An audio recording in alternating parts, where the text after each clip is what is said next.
جی ګرانو عزتمندو کتونکو څنګه چې تاسو ته پته ده چې ورځ په ورځ باندې پېټرول ګرانېږي چې ګورو نو په 130 روپۍ ګرانېږي ورځ په ورځ باندې پېټرول بر روان دي او هم ډېر سخت خفه دي پریشان دي نو په دې هکله باندې خان بابا سره خبرې ترې کوو چې تاسو څه پیغام درکول غواړي خان بابا څه ویل غواړي د پېټرول په حواله باندې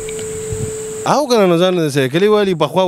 ګاډي پېټرول خو پیاده و داخله ګرځل دي سره سړی مضبوطیږي پیاده ګرځي سایکل پیدا تو وای او سایکل فائدہ دار چې ګوره هارت کیلریز بن کیږي هارت مضبوطیږي نور صحت مضبوطیږي رنگ به خولي کیږي په گاډو سره په پېټرول سره کوي تاسو به بالکل خان بابا ډېر خپل پیغام غوښتل سایکل والے سایکل سره چې کنده ورزش هم کیږي او خاصه سایکل له بیغم ارسنه